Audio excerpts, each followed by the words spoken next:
Buenas tardes.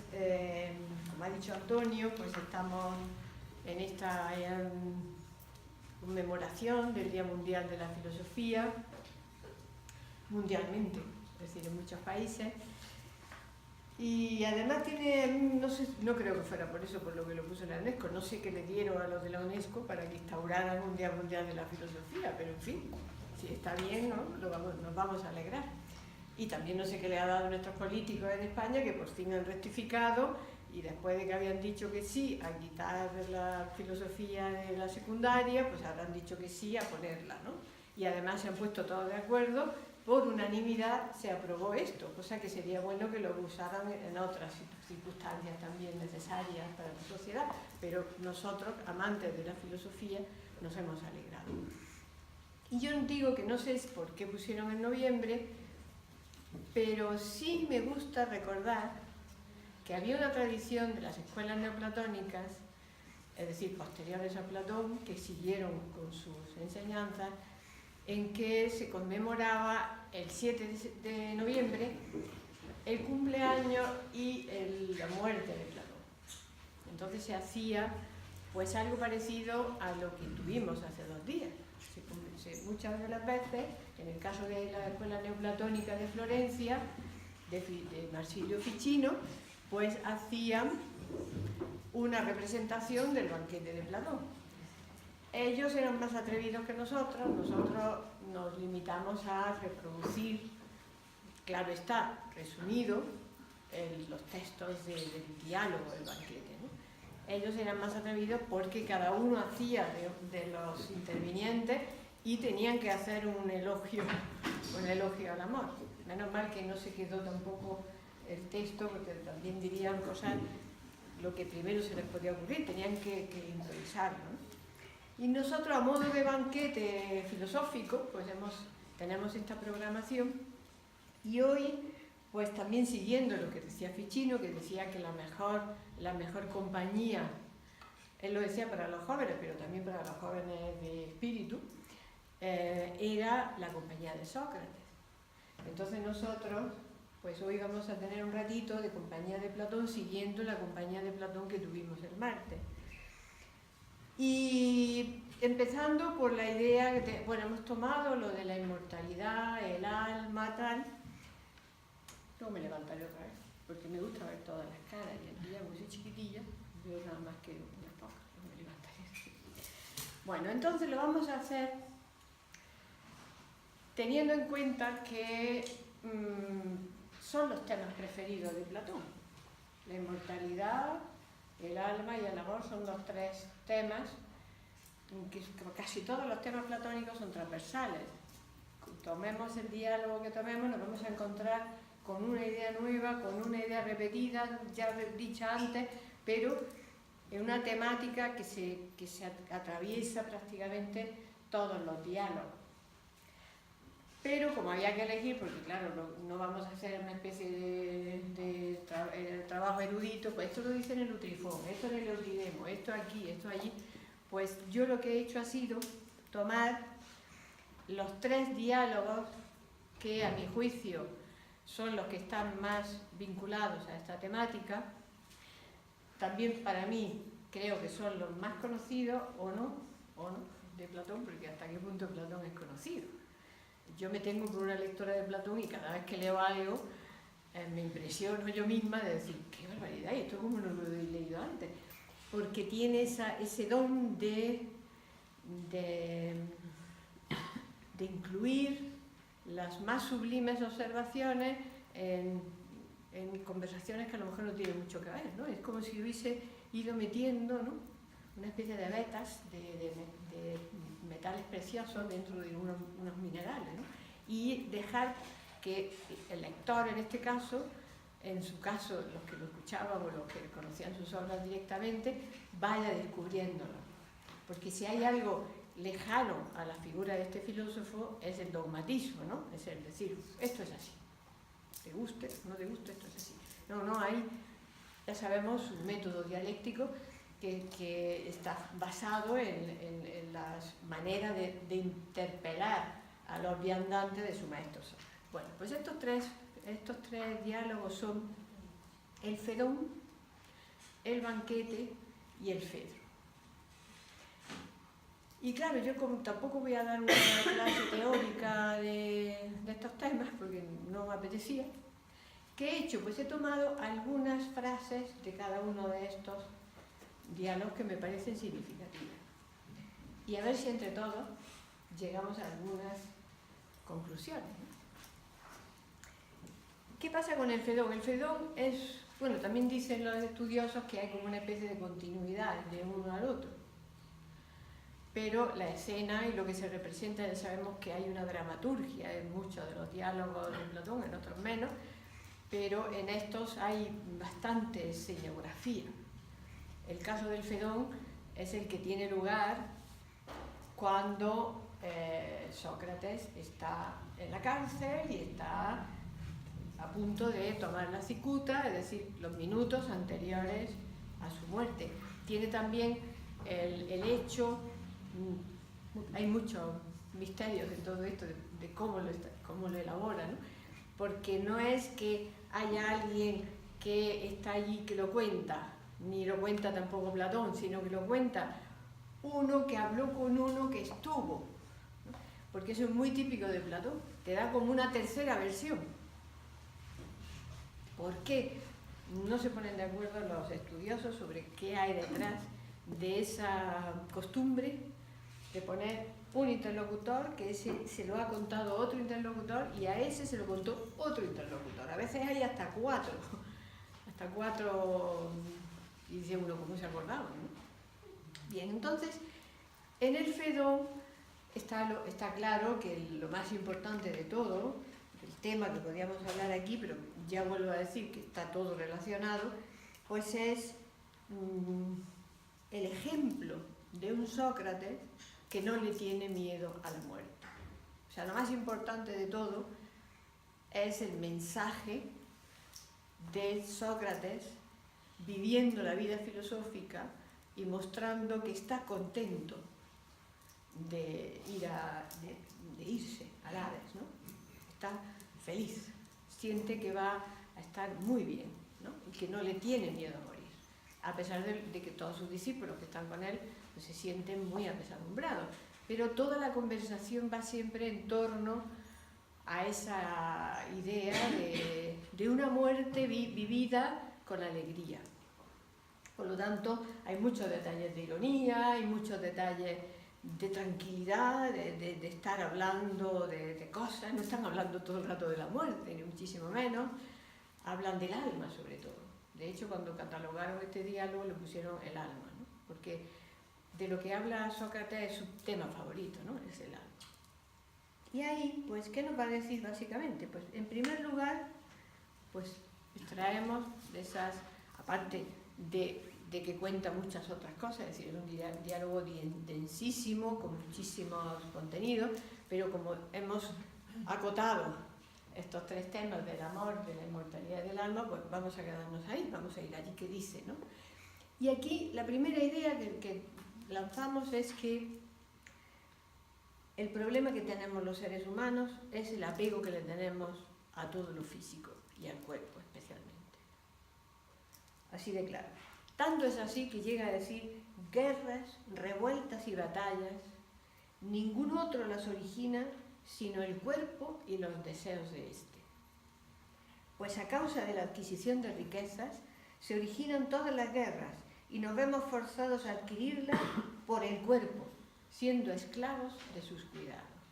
Esta es la primera idea potente de plantearnos que hay algo que tenemos que hacer con respecto al cuerpo y lo que tenemos que hacer evidentemente es liberarnos.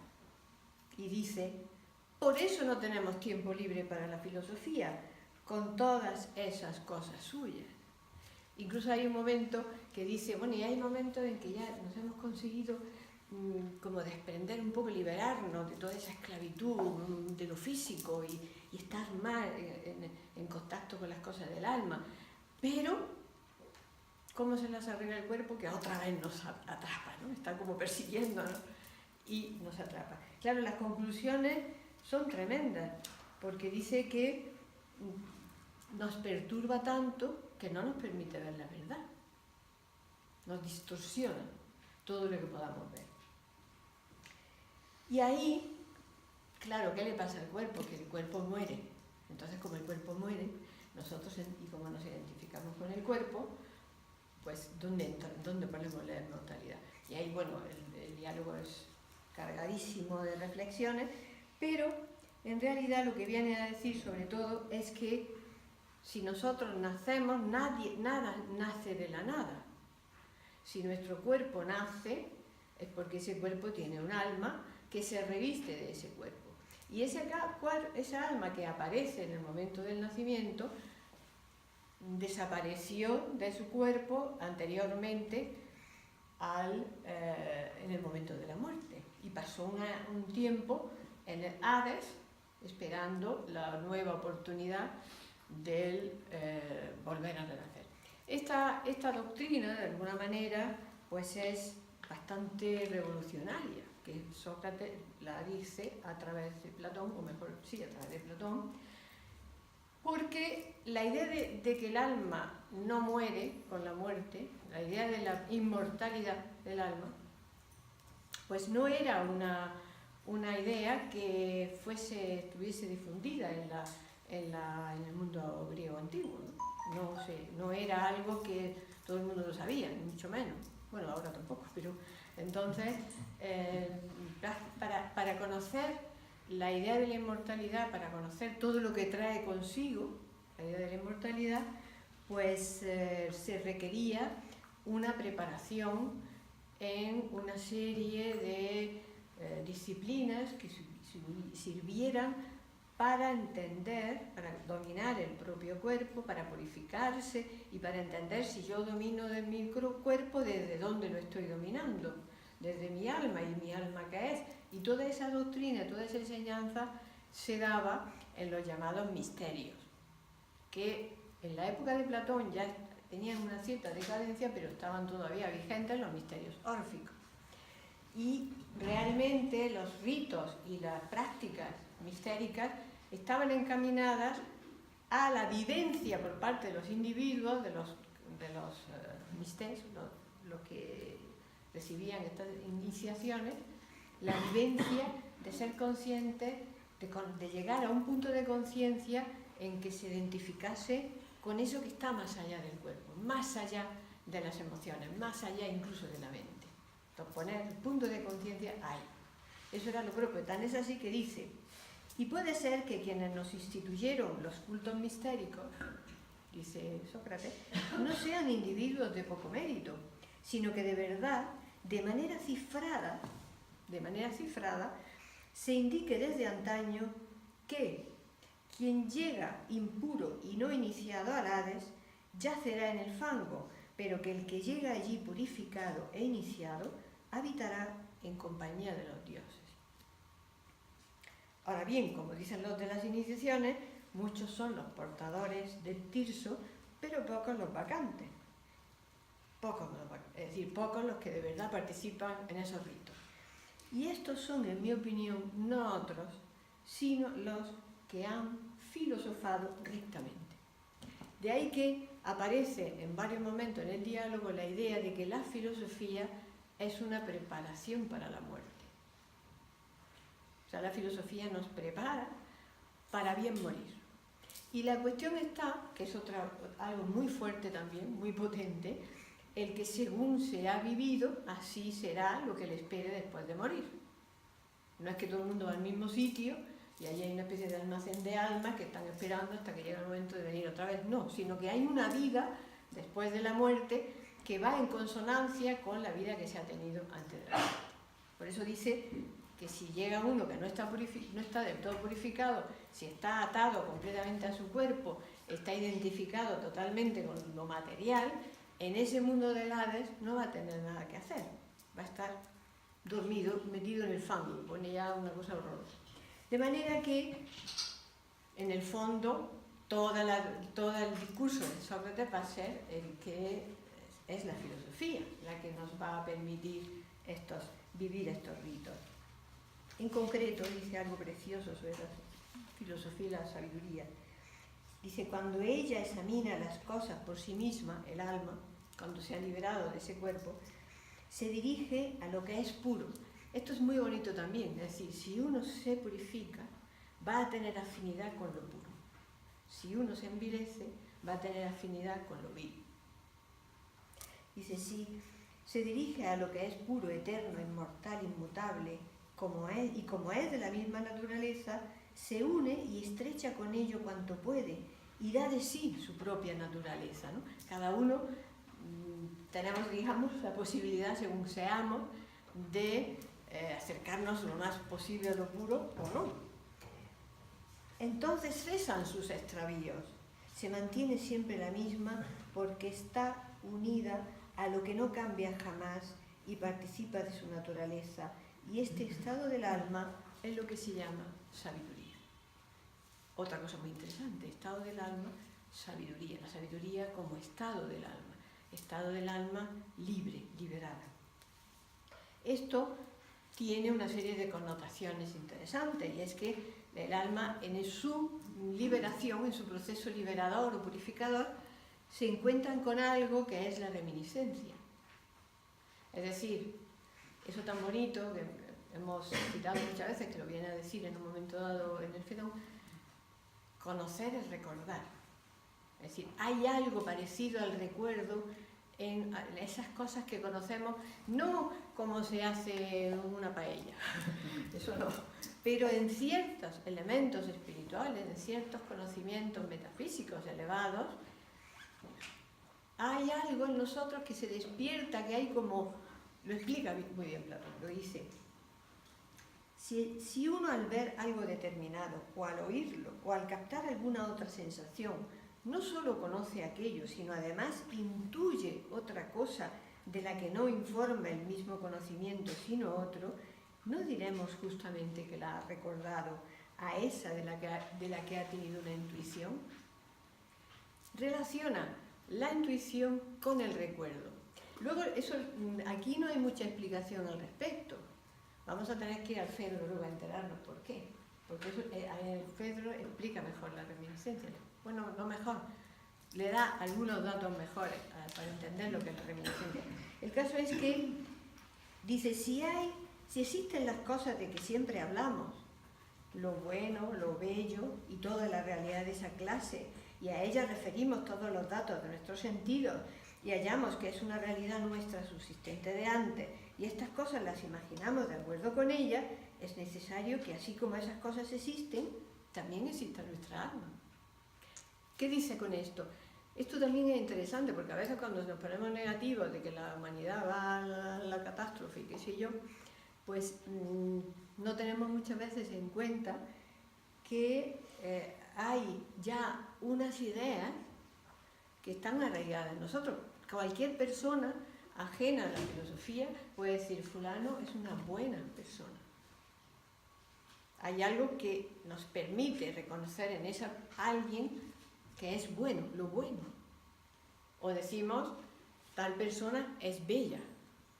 Algo en nosotros nos permite identificar a esa persona con la belleza, sus formas, o esto es verdadero, o esto es falso, esto es la verdad, esto es falso, esta es la falsedad, ¿no? Esto no es verdadero. Es decir, es lo que él dice, si nosotros hablamos de eso con tanta normalidad, es porque consideramos que estas cosas existen. ¿Y estas cosas para quién existen? ¿Quién reconoce lo bueno? Pues en nuestras almas.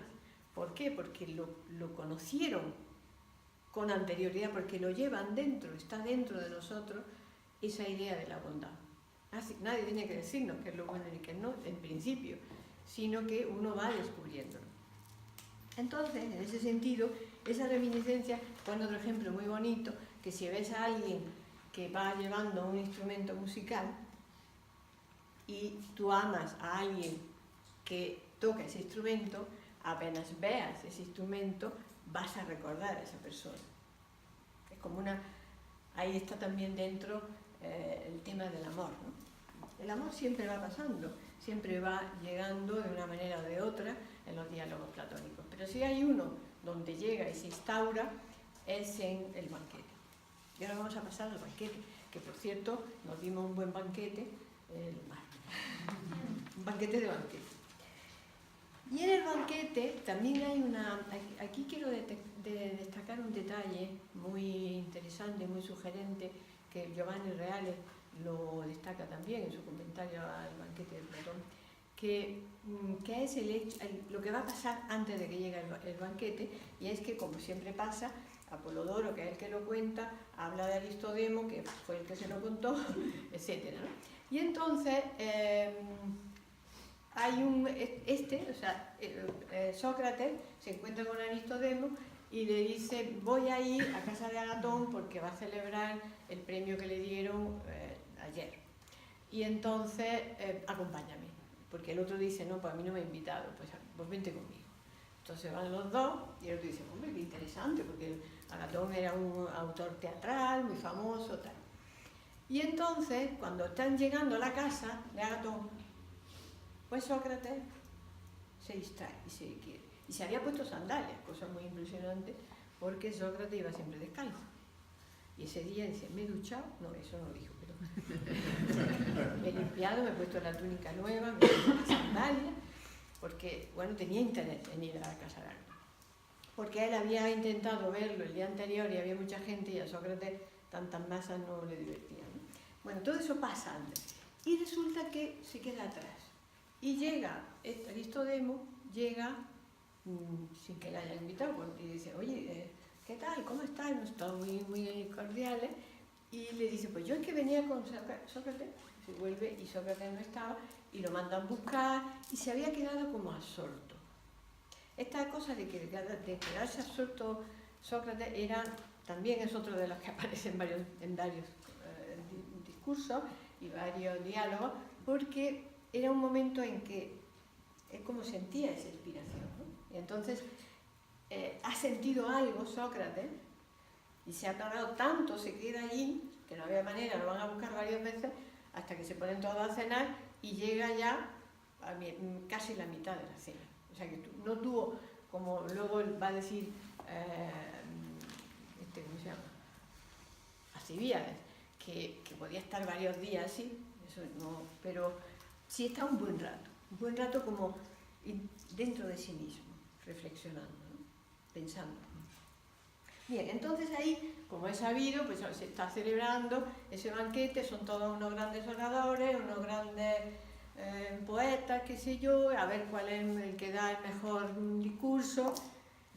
Y bueno, pues hay unos que ensazan, porque decían: ¿cómo es posible que siempre se hace muchas loas y muchas alabanzas a los dioses en cualquier momento? Porque estos banquetes también tenían su parte ritual y religiosa, que hacían ofrendas y invocaban a las divinidades, pues, y sin embargo a Eros, que es un dios importantísimo, nunca lo hemos venerado, y todos se proponen que van a hacer el encomio a Eros.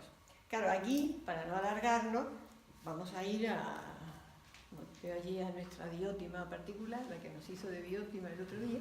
No te preocupes, que no te voy a decir que necesites nada.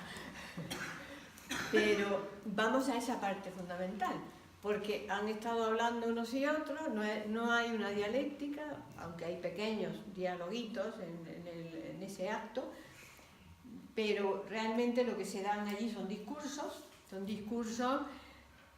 que, bueno, cada uno tiene su estilo, cada uno tal, y bueno, el último que va a hablar va a ser Sócrates.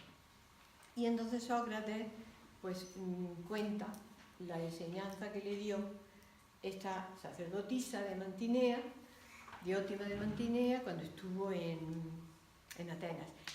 Esto tampoco es casual, porque ¿qué hacían estas personas divinas que visitaban, como en este caso ella, que era sacerdotisa de Delfos? Había ido a purificar Atenas de una enfermedad, de una peste, de una enfermedad, de una epidemia. Y esto era un oficio muy arcaico, que en la Grecia arcaica hacían seres muy especiales, que sabían hacer los ritos propios y que sabían si había un problema en una ciudad, dónde estaba originado el problema. y decían lo que tenían que hacer para actuar, ¿no? Para purificar la ciudad. Eso es lo que había hecho Diótima, lo cual tampoco es casual, porque ella había ido a dar a la ciudad una serie de rituales purificadores. O sea que otra vez tenemos una instrucción filosófica relacionada con los misterios que requieren la purificación. Y además, de hecho, Diótima no se corta nada cuando le dice, bueno, estos son los misterios en los que tú podrías iniciarte. Ella la ha iniciado a Sócrates en los misterios del amor. Lo primero que le dice, lo vimos también el otro día, creo que lo recordaremos todos, es que Eros no es un dios ni es un mortal. Entonces, ¿qué es? Pues un intermediario, es un daimon, que es el que pone en contacto a los seres humanos con las divinidades. Y entonces ese Eros nos da una visión de Eros, la idea de Sócrates sobre Eros no es un dios, uno de los tantos, el de Afrodita, el que pone junto a los corazones, los que se enamoran de no sé qué, todas esas cosas no están ahí en su visión, sino le va a contar el mito del nacimiento de Afrodita, cuando es hijo de Poros, es decir, el recurso, la abundancia, y Penía, que es la pobreza, y el hijo, que es Eros, va a ser ni la abundancia ni la pobreza, sino las dos cosas a la vez, y va a estar intermediario. Y entonces esa función de Eros es mucho más metafísica de lo que podíamos imaginar. Después lo veremos con la explicación, porque viene a ser como una fuerza que une las cosas. O sea, une lo de arriba con lo de abajo y todos los seres. Es una fuerza que mantiene las cosas unidas. La fuerza del amor. Pero ya estamos hablando de un amor un poco diferente al mero amor de las personas. Y como lo sabe muy bien Diótima y Sócrates lo saben perfectamente, pues entonces explica que hay una especie de camino para llegar al amor. Y lo relaciona también con algo muy importante, que es lo bello y lo bueno, que vienen a ser como equivalentes. Lo bello siempre es bueno y lo bueno siempre es bello. Y además, a través de lo bello, reconocemos lo bueno y a la vez. ¿Y qué sería lo más bello? ¿Qué sería? Pues la sabiduría, claro. Entonces, ahí, cuando explica qué es lo que podemos entender los seres humanos, por qué hablamos del amor, pues empieza a hablar de que hay otro tipo de amor. Es que Sócrates siempre está bien todo lo que me habéis dicho, él dice, está bien, pero están los misterios del amor, es decir, hay otras enseñanzas secretas sobre esto. Es decir, no es solo lo que todos pensáis que es, sino que ni siquiera es una figura mítica, ni hay un mito sobre el amor. No, yo voy a explicar los misterios, es decir, los significados de todo eso. Y entonces es donde explica la idea de la escala, del ascenso. El tema del ascenso, de la elevación, ya lo hemos visto en el Fedón, planteada a la hora de salirnos de nuestros cuerpos, ¿no? De liberarnos de las ataduras de nuestros cuerpos. Pero aquí realmente ya están los escalones, con unos peldaños marcados. Es decir, cómo uno sube por esa escalera que lleva a lo sublime, a lo bello, a lo bueno. Y dice que lo primero, claro está, es reconocer lo bello en los cuerpos, en las formas físicas.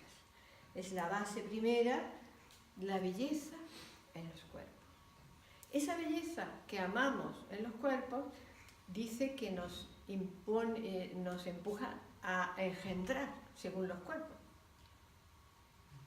Normal, ¿no?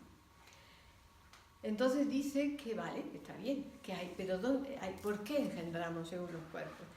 Ahí otra vez lo vuelvo a relacionar con otro concepto que lo hemos dicho antes, el de la inmortalidad. Es una forma de inmortalidad.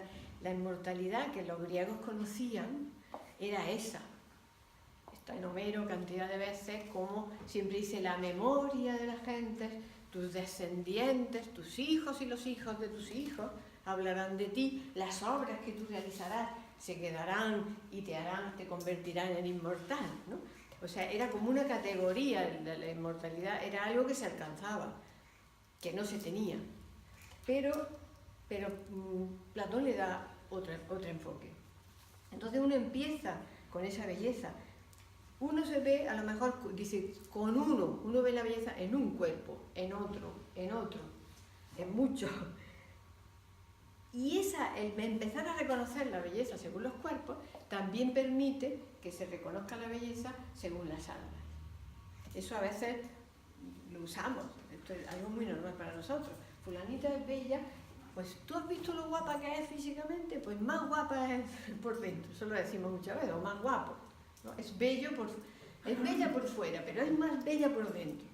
Somos capaces, ya es un paso, ya es un paso que reconozcamos la belleza interior, ¿no? O esa frase que está por todos lados, la belleza está en el interior, ¿no?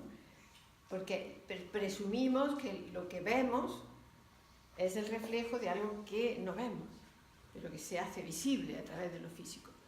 Entonces, eso, el reconocer la belleza de las almas, ya nos permite algo muy importante, y es el ver la belleza de otras muchas almas, no solo de aquellos que amamos, sino de otros más. Incluirlos a todos dentro de ese conjunto, ¿no? Es un poco la idea de decir que sintamos a la humanidad, ¿no? Es decir, que nos sintamos parte de una sociedad, de una ciudad, de un país o de una humanidad en conjunto. Pero no nos quedamos tampoco ahí, porque de ahí podemos pasar, ya con eso que estamos diciendo, que somos capaces de vernos a todos como en conjunto, ahí dice, vemos la belleza en las normas de conducta. Claro, cuando decimos vemos la belleza en las normas de conducta, es una manera de explicarnos la atracción, es decir, la atracción erótica por las leyes justas, por la gente que actúa con justicia, por las obras buenas de las personas. Eso las amamos, es decir, no decimos amo a, qué sé yo, a la ONG no sé qué, no decimos eso, pero sí hay como una simpatía, ¿no? Un sentir junto a ellos, que es parecida a la filía, a la amistad que sentimos. Nos sentimos amigos de esos que hacen buenas obras, de esos que hacen leyes justas, de esos que cambian las leyes injustas y las ponen más justas. Que hayan cambiado esto de la filosofía, pues entonces hemos amado estas normas de conducta. Hemos amado que haya una norma de conducta favorable a algo que consideramos que es bueno para todos, no nuestros intereses particulares. Es lo mismo cuando decimos amamos, pues es lógico que amemos a nuestros parientes, ¿no? A nuestros padres, a nuestros hermanos, a nuestros primos, a nuestros amigos. Es más difícil amar a gente que no conocemos o que incluso son diferentes a nosotros. Eso ya es una norma de conducta digna de admiración y que podamos reconocer como bella cuando se cumple.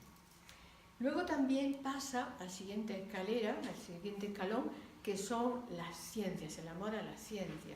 Quien dice ciencia, podemos meter también las artes, podemos meter todas las actividades humanas. Y ahí es donde vemos, por ejemplo, pues el esfuerzo que hacen los seres humanos, a lo mejor por la investigación, por el arte, el amor al arte, cuando decimos el amor al arte, el amor a la ciencia. ¿Por qué un investigador se puede pasar horas y horas y horas buscando la salida de lo que está de la hipótesis suya, confirmarla, si no es porque ama esa ciencia, ama el conocimiento? Y, claro, luego ya, después de esas ciencias particulares, ya vamos a buscar la sabiduría, vamos a amar la sabiduría y vamos a valorar, cuando amamos la sabiduría, respetamos y admiramos a los sabios, a los maestros de la humanidad. Y por eso somos capaces de leer un texto de un maestro de la humanidad y que a lo mejor nació en el 500 a.C. y lo sentimos cercano, lo sentimos que nos está hablando a nosotros, ¿no? Y nos identificamos con sus ideas, con sus palabras salvadoras, claro, ya estamos acercándonos con todo eso a la belleza en sí, porque es cierto, por ejemplo, con esto de los maestros de la humanidad, es algo que es muy importante cuando nos vamos dando cuenta de que casi todos, por no decir todos, vienen a decir parecidos mensajes, las mismas ideas, de una manera, dicha de una manera, dicha de otra, nos van indicando el camino por donde debemos de seguir. Entonces, si nosotros nos vamos viendo todas esas manifestaciones diferentes, cuando comparamos las religiones, comparamos la filosofía, Oriente, Occidente, y vemos que hay mensajes similares, en lugar de decir, pues se lo han copiado, o decir, pues no son originales, o pues no sirven. Si no me sirven las mías, tampoco me sirven las otras. Al contrario, vamos a decir, ¿no será que vamos todos yendo hacia la unidad? ¿Y no será que la unidad está más cerca de lo que dice Platón, de lo bello en sí, de lo bueno en sí, que sería el escalón final de esos misterios del amor, llegar a lo bello en sí? ¿Y cómo sería? Es que la descripción es perfecta. Dice, tras haber contemplado las cosas bellas en ordenada y correcta sucesión, la que acabamos de decir, descubrirás de repente, llegando ya al término de su iniciación amorosa, algo maravillosamente bello por naturaleza. Existe siempre, y ni nace, ni perece, ni crece, ni decrece. No es bello en un aspecto y feo en otro. Para unos es bello y para otros es feo. Ni tampoco se le aparecerá esta belleza bajo la forma de cualquier otra cosa de las que participa un cuerpo, ni como un razonamiento, ni como una ciencia, ni como existente en otra cosa, sino la belleza en sí, que es siempre consigo misma, específicamente única, mientras que todas las otras cosas bellas participan de ella de una manera tal que el nacimiento y muerte de éstas no le causa ni aumento ni disminución, ni le ocurre absolutamente nada, es decir, algo esencial que está allí. Claro, aquí se trata de ascender, porque claro, dice a continuación, cuando alguien asciende a partir de las cosas de este mundo mediante el recto amor de los jóvenes y empieza a divisar aquella belleza, puede decirse que toca casi el fin, es decir, ha estado ascendiendo, ¿va? Ascendiendo. Y dice al final, ¿no crees que solo entonces, cuando veas la belleza con lo que es visible, le será posible engendrar no ya imágenes de virtud, al no estar en contacto con una imagen, sino virtudes verdaderas, ya que está en contacto con la verdad? Ya hemos unido lo bello con lo verdadero, y le será posible ser amigo de los dioses y llegar a ser inmortal. Todo eso está muy bonito, pero aquí termina el banquete. Bueno, no termina el banquete. Luego hay otra incidencia donde precisamente es muy valioso el episodio de Alcibiades, porque Alcibiades al final va a contar la experiencia de cómo el propio Sócrates vivía lo que acababa de explicar. Lo sintió y lo vivió. Pero nosotros nos vamos a detenernos ahí porque hay un tercer diálogo, que es el Fedro, que viene a completar, a explicar cosas que se quedaron sin explicar en el banquete. Bueno, en el banquete se dicen muchas cosas, pero hay algunas que quedaron por decirse. Y entonces aquí tenemos otra vez una puesta de escena muy interesante, porque es Sócrates que se encuentra con Fedro que había estado en el banquete precisamente, el banquete, uno de los personajes del banquete es Fedro, se lo encuentra que ha estado con Lisias y entonces dice, vamos a pasear porque yo llevo todo el día sentado y vamos a pasear. Cosa que a Sócrates no le hacía ninguna gracia porque él dice que a él le gustaba estar en la ciudad para hablar con las personas y porque eran las personas de las que aprendía. Y decía, en el campo no aprendo nada, no era muy campestre. Pero como estaba cansado Fedro y que le apetecía caminar, pues lo acompaña. Y como además le promete Fedro que le va a hablar del gran discurso que había hecho Lisias sobre el amor, pues claro, como Lisias era otro de estos grandes oradores retóricos y le interesaba muchísimo saber qué le había dicho Lisias. Y es curioso porque ellos van caminando, están en la orilla de un río, hay una serie de prados, y como siempre pasa, hay algo especial ahí. Hay algo especial porque están en un sitio de árboles de plátanos, pero que no son los plátanos de Canarias, sino esos árboles grandes que también se llaman plátanos, no sé por qué. Y que de hecho a veces se metía Aristófanes se metía con Platón y decía, le llamaba el plátano. Pero no eran los plátanos nuestros, sino que era lo que se llama así. Que dan mucha sombra. Entonces hacía calor, cantaban la chicharra, la cigarra, cantaban, y curiosamente, mira por dónde, porque es que en todos los alrededores de Atenas había el bosquecillo de la ninfa no sé qué, el hijo de Bóreas que pasó por aquí, todo estaba relacionado con un mito, con una historia. Y aquello parece ser que también había un altar dedicado a las ninfas. Pero lo deja caer ahí, ¿no? Lo deja caer. Total, que ahí lleva el Fedro, empieza una discusión que es muy interesante, es interesantísimo todo esto, porque es como un paralelo a lo que luego veremos, es una discusión sobre las palabras, sobre el lenguaje, sobre la retórica, que es muy otro tema platónico transversal. Por muchísimos diálogos siempre habla un poco de eso, ¿no? Cómo se pueden decir las cosas, cómo nombrar a las cosas según son, no según aparecen. Bueno, hay toda una larga disquisición y claro, por eso le gustan los discursos y por eso el otro lleva como, ¿qué llevas ahí? Lleva como escondido un documento donde está el discurso de Lisias, que serán notas que le habrá tomado. Porque ahí es donde confirma lo que dice también a lo largo del diálogo, en el famoso mito de Tot y Tamus, que le regaña a Tot, el faraón Tamus, que le regaña a Tot por haber inventado la escritura. Y dice, ahora la gente no va a cultivar su memoria, porque le va a pasar como me pasa a mí, que lo tengo yo aquí escrito, y entonces en vez de sabérmelo de memoria, me lo traigo escrito. Entonces él lo tiene así un poco oculto, pero al final le cuenta cuál es el discurso de Lisias sobre el amor y viene a decir que es mejor amar al que no te ama. O sea que, ¿por qué? Pues porque como los enamorados se les va un poco la cabeza, pues es un latazo estar con alguien que está enamorado. Lo maneja mucho mejor si no te ama. Bueno, todo un rollo así muy divertido también por otra parte. Y entonces Sócrates pues dice, pues no me convence mucho esto. Se me olvida que tengo esto. No me convence mucho este tema, voy a responder a esto. Y responde con otro diálogo, con otro discurso. Pero es un discurso que él mismo se da cuenta que no es lo que quería decir. Y hay un momento que dice una frase que a veces la encuentro, que es, le dice, como,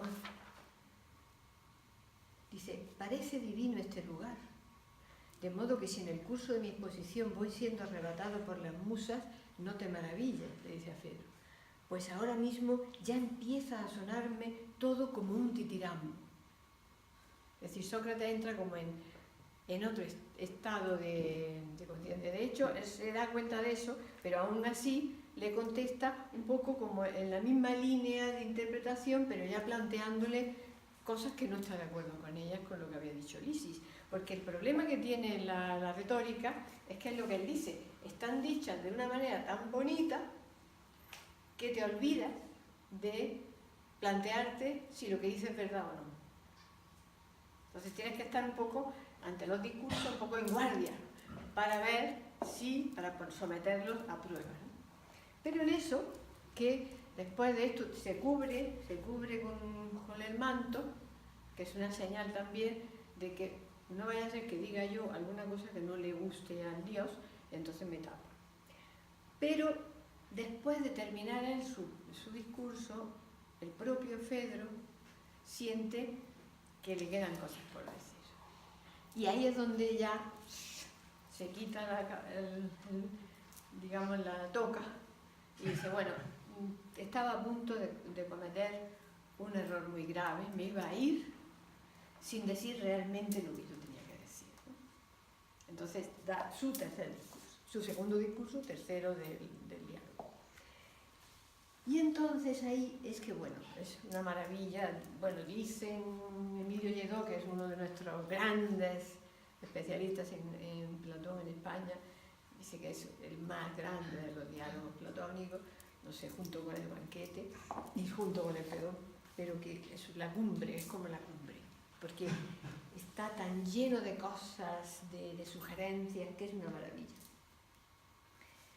Y dice también, querido Fedro, ¿no tienes la impresión, como yo mismo la tengo, de que he experimentado una especie de transporte divino?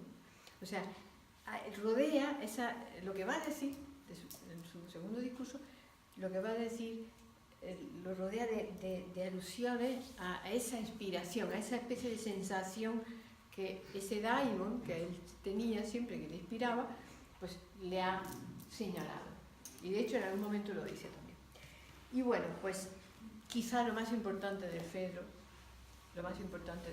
sin duda alguna, es lo que dice, no sé si puedo decir lo que es el alma, porque toda la cuestión es, si estamos planteándonos qué es el amor, no podemos planteárnoslo adecuadamente si no tenemos en cuenta qué es el alma. ¿Con qué amamos? Amamos desde nuestra alma. Y explica que el amor es como un deseo, ¿no? Como un deseo, por una parte, de cosas placenteras, pero también, al mismo tiempo, de opiniones razonables. Y para explicar todo esto es cuando recurre, dice, puedo decir a lo que se parece, a qué se parece el alma. Y ahí es donde está el famoso símbolo del carro, ¿no? El carro dirigido por el auriga con 2 caballos. Uno muy ágil con los tobillos finos, que tiene el detalle de decir que tiene los tobillos finos, y que es como elegante, como estilizado, y otro muy bruto, con vasto y torpe, y que no se deja manejar, y una auriga que conduce el carro, ese tiro con los 2 caballos. Ese es el ejemplo, el auriga, ¿qué es? El auriga es la parte mental elevada del ser humano, el caballo más ágil, pues es la parte mental, pero ya no elevada, sino de la parte psíquica, y el otro caballo, pues es la parte irascible y física. Y entonces, ¿qué tiene que hacer el pobre auriga? Sujetarlo, es decir, llevarlo adelante. Pero todo eso no se queda ahí, todo eso es que viene a explicar también el origen de las almas, el origen divino de las almas, vuelve otra vez sobre la reminiscencia y dice que estos aurigas, estas almas, digamos, estos caballos, todo el tiempo habla de los caballos y de los aurigas, en el pasado han estado siguiendo a los carros de los dioses. Es un poco el origen de las almas, vendría ahí, porque cada uno seguía a esos divinos seres que mantienen el universo en orden, que rigen los astros, que rigen las estrellas, que rigen la parte elevada del cielo, ¿no? El éter, que viven allí. Y entonces de ahí han surgido todas las otras almas. Y esas almas, hay un momento en que tienen que bajar al mundo. Además, no había dicho un detalle muy importante de los caballos, que son alados, tienen alas. Pero con una particularidad, que las alas o les nacen o se les caen también. Se pueden quedar sin alas. Cuando pierden las alas, entonces tienen que bajar al mundo de la materia. Y ahí se pierden, se desconciertan. Pero, si recuerdan, básicamente, la época en que estaban con los carros, siguiendo a los carros de las divinidades, entonces de una manera mágica casi, aunque no dice la palabra mágica nunca, pero de una manera instantánea el auriga reconduce a los dos caballos. El caballo ágil, bueno, diríamos, está tranquilo, está contento. El otro caballo no está del todo contento, pero no tiene más remedio, porque el auriga lo sujeta, lo lleva, lo dirige. De manera que el alma sería eso, sería un alma triple, que la parte más elevada es la que rige a las otras dos, y dice, ahí es donde viene la reminiscencia, estas almas, estos caballos, estos tiros, cuando estaban en la compañía de los dioses, en el reino de la verdad, en el reino divino, pastaban con los caballos de los dioses, tomaban el mismo pasto, porque era el pasto que había. Y entonces luego dice, y cuando bajan y buscan lo verdadero, el auriga busca lo verdadero, dice, es como si recordaran el sabor del pasto de las llanuras donde pastaban los caballos divinos. Es como, porque las almas tienen ese origen divino, y entonces el encontrar lo verdadero en algo, encontrar esa chispa que te recuerda, ¿no? Que te despierta, pues entonces en ese momento reconoces la verdad. Dice, esto es, ¿no? Y bueno, hay toda una serie de claves, porque hay muchos ciclos, hay veces que las almas consiguen elevarse. Lo interesante es que cuando llegue el momento de poder subir, uno suba lo más que pueda, porque de esa manera luego, cuando tenga que bajar, le resultará más fácil al caballo, al auriga, sujetar los caballos. Mientras que si se abandona, pone muchísimos ejemplos, si se abandona va a estar constantemente perdido, ¿no? Y entonces llega un momento que puede olvidar las experiencias que tuvo cuando estaba en compañía de los caballos y de los carros de los dioses. Y ahí pues termina el diálogo, como no podía ser de otra manera, con algo de tipo sagrado también, y es una invocación a Pan, una plegaria a Pan. Pan es como la deidad de la naturaleza, ¿no? El todo está en todo. O sea, es una visión de decir, lo divino está en todo. Entonces, estaban en un sitio de la naturaleza, y termina con una oración. Dice, oh querido Pan, y todos los otros dioses que aquí habitéis, concededme que llegue a ser bello por dentro, y todo lo que tengo por fuera se enlace en amistad con lo de dentro. Amistad, filia, amor. Que considere rico al sabio, que todo el dinero que tenga solo sea el que puede llevar y transportar consigo un hombre sensato, y no otro. ¿Necesitamos de alguna otra cosa, Fedro? A mí me basta con lo que he pedido. Y dice Fedro, pide todo esto también para mí, ya que son comunes las cosas de los amigos. Vayámonos. Pues vayámonos. Bueno, no nos vayamos. Si queréis hacer alguna pregunta, encantada. Yo, bueno, esto es lo que he querido hacer esta tarde, no sé si lo habéis conseguido, es despertar en vosotros, si es que todos lo tenéis despierto, el afán de leer a Platón, de tener la compañía de Platón, de buscarla, ¿no? Sabiendo que Platón es como todo lo bello, ¿no? Como si quieres sacar oro en una mina tienes que cavar mucho, si quieres sacar piedras preciosas no están allí, ¿no? Tienes que rebuscar.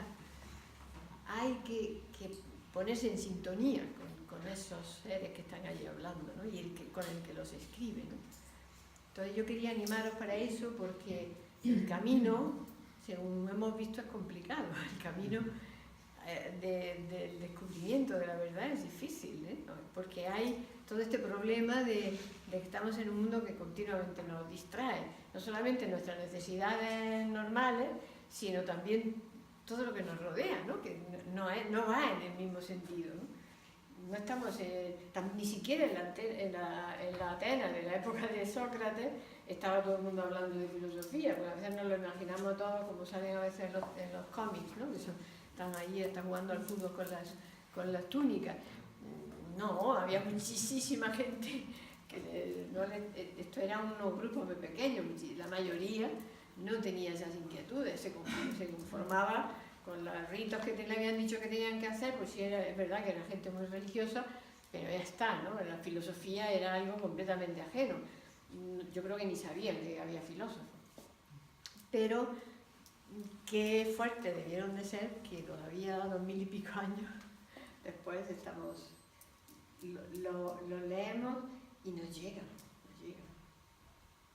Y animaros también pues para que elijáis la filosofía como camino de vida, que tampoco os equivocaréis con eso.